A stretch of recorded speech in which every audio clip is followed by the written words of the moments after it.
talking earlier this week. One of our listeners sent us some pictures that I posted online from outside of the absentee ballot voting location over near Maplewood that's run by St. Louis County. We're joined right now by John King.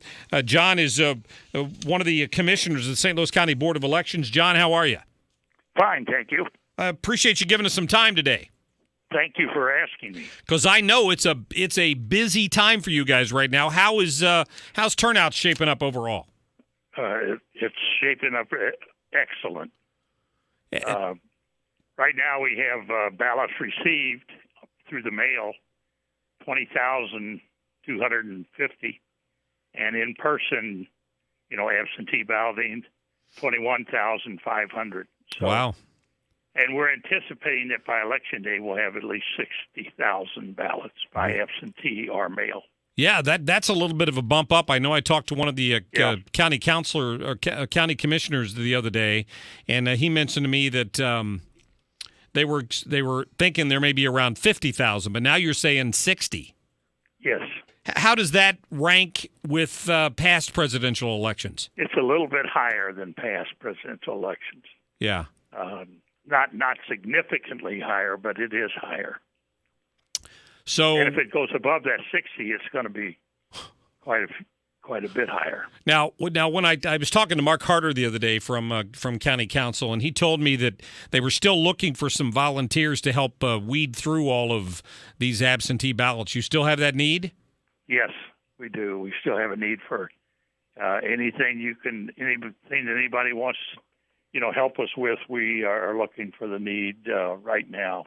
And of course, when we hire somebody, we have to try to hire someone that's from the other party so that it's a bipartisan situation all the way through. Equal number of Republicans and Democrats looking over them, huh? Yes. Yeah. So tell me, in St. Louis County, what are the reasons to absentee vote? Well, the biggest reason is that you'll be unable to vote that day, Election Day, and you have a legitimate reason for not being there. I'm sure that there are people who vote absentee who have other reasons that they might, they might not want to stand in line. Right. But the problem today is that the absentee balloting is a line that you have to wait in, and I hear it's up to, and this, I don't want to discourage anybody, but I hear it's up to anywhere from 40 to 45-minute wait. Well, that's not bad. I think when my friend went earlier this week, it was like there were like 200 people, she said, and it was going to take her close to 2 hours to vote. Yes, that's been the case. If you go to your normal polling place, you could be as much as 2 hours. Yeah, we're talking to John King, who's one of the commissioner of the St. Louis County Board of Elections.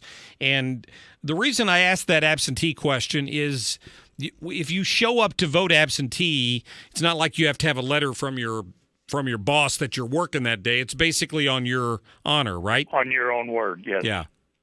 So you're on. You have your choices, and then of why you can't vote, and most are legitimate choices. Right. So, understanding what we're likely to face on Election Day. So, given the fact that you're expecting 60,000 absentee ballots, I would guess that next Tuesday you're also expecting a pretty big turnout. Are there estimates on the percentage of a turnout we think we're going to get this year? I think that they think it's going to be above 40 to 50% turnout. Yeah, which is pretty good. I would hope so. There's a lot on the line. All of these different constitutional amendments, and there's some local amendments.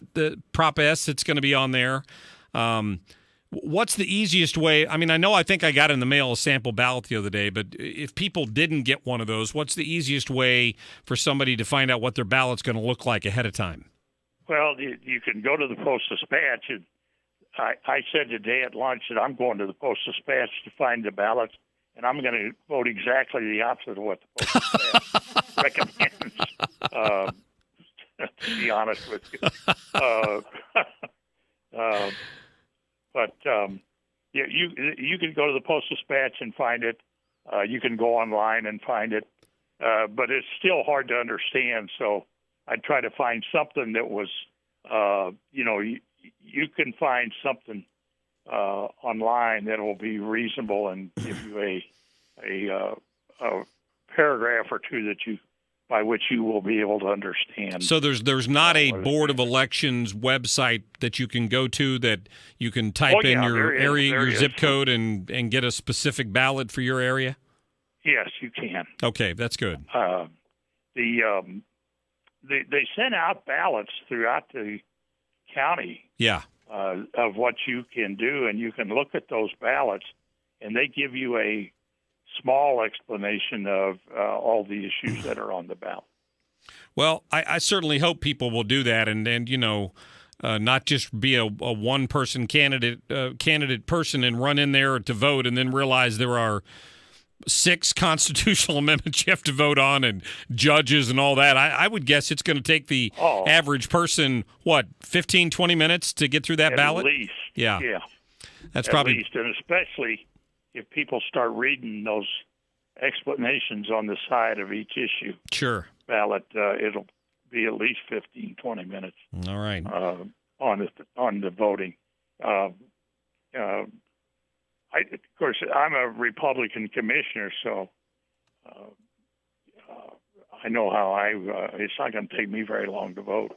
That's because you know the issues. You know how you want to vote on. That's why I'm encouraging people. I've actually got a page on my website here at 971talk.com with my recommendations on how to vote on how I'm voting on these constitutional amendment issues. But it's also got the actual wording from the Secretary of State's office on there. People can read it, and then they can make their own decision. But at least if you've read it ahead of time, you don't have to waste your time in the voting booth trying to figure out what it means.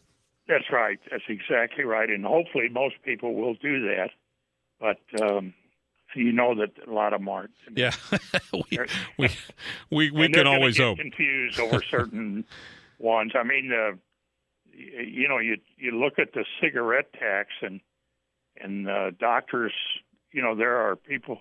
Big cigarettes. The big companies are for the tax, and because it's going to, they say, hurt the small companies. But then on the other hand, there are people who are voting against the doctors who have opposed this cigarette tax, which was surprising. That's a complicated issue. That's for sure. There's no doubt. Oh, it really is. It's very complicated. Well, John King from the St. Louis County Board of Elections, Republican Election Commissioner. Listen, thanks for your time and the information.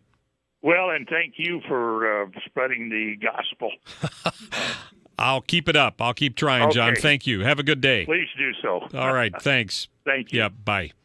Good to get John on. 60,000 absentee ballots in St. Louis County, which is north of what they got last time. So you're supposed to have a legitimate reason to go absentee ballot, right? It's not designed just to be I just don't want to have to get up and stand in line on Election Day.